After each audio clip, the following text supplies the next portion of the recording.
You know, for many of us, it is difficult to talk about our faith and our faith walk, even though it's the subject of everything we profess during our worship services and in Sunday school classes. Faith is and can be expressed in many ways.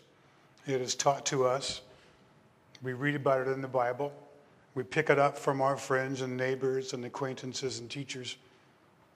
When we arrive at that point where we join the church, this church, our book of discipline says it this way. When persons unite as professing members with a local United Methodist Church, they profess their faith in God, the Father Almighty, maker of heaven and earth,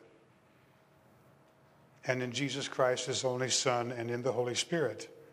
Thus, they make known their desire to live their daily lives as disciples of Jesus Christ.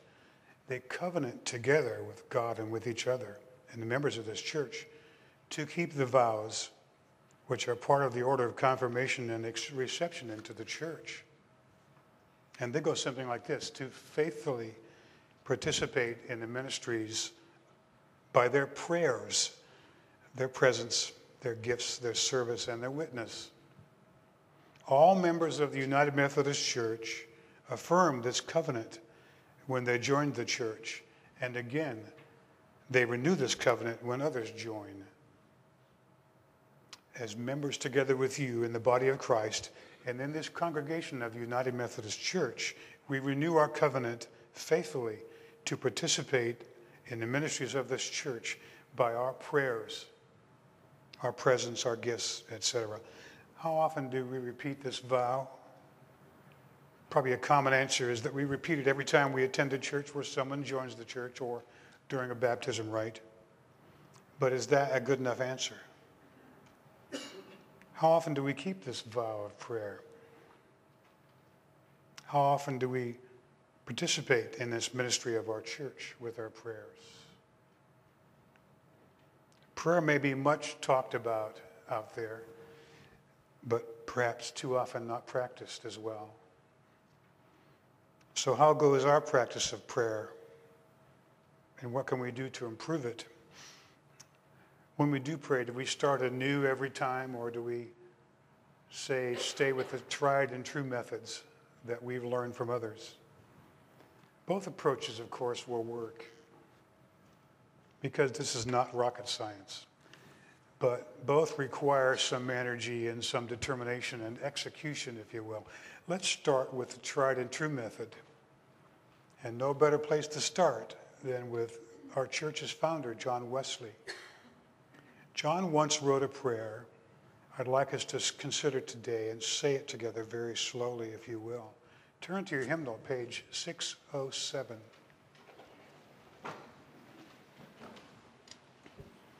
As you find your place in 607, remember that this is Wesley's covenant prayer. I'm going to go through it again, line by line, a little later to talk to you about the message here, but let's say this together very slowly. Let us pray. I am no longer my own, but thine. Put me to what thou wilt. Rank me with whom thou wilt. Put me to doing. Put me to suffering. Let me be employed by thee, or laid aside for thee, exalted for thee, or brought low for thee. Let me be full. Let me be empty. Let me have all things, or let me have nothing. I freely and heartily yield all things to thy pleasure and disposal. And now, O glorious and blessed God, Father, Son, and Holy Spirit, thou art mine, and I am thine, so be it. And the covenant which I have made on earth, let it be ratified in heaven. Amen. A powerful prayer. He said, so be it. Those three words, so be it, mean a lot. They require a lot from us. They are a directive, in fact. Something we must do, something we must do as Christians, because we profess as Christians, believers in Christ, who called us to collective worship and prayer. So we are here, members of this congregation, a congregation of the United Methodist Church, our reason for being. So be it. I want to look a bit more at John's prayer, sort of take it apart and look at some of the details. He says, I'm no longer my own, but yours. So put me to what you will. Place me with who you will. As professing believers in Christ, the first line of this prayer is our leap of faith. In a way, like marriage, prayer is sacramental. It represents within us a change. But what is it we change when we become Christians? When we come to a faith walk with God, we knock and the door is opened. This is from Matthew 7. We enter that narrow gate.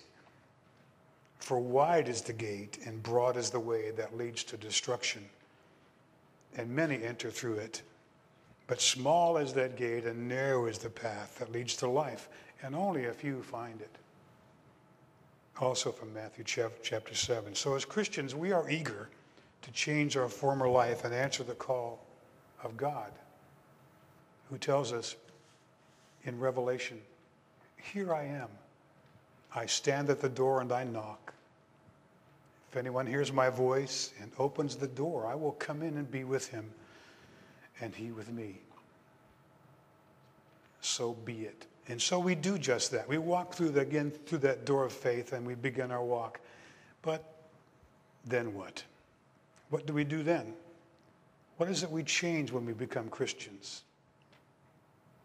As members of the community of faith here, called Great Bridge United Methodist Church, yes, that's you and me and everyone here, people in the pews and people who are not here, our friends and neighbors and other members, all of us as waking, believing adults, breathing adults, as faithful followers of Christ, we must know what he wants us to do.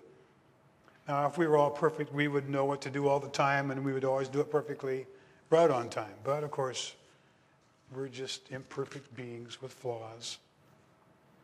But it remains that we must do what Jesus expects us to do.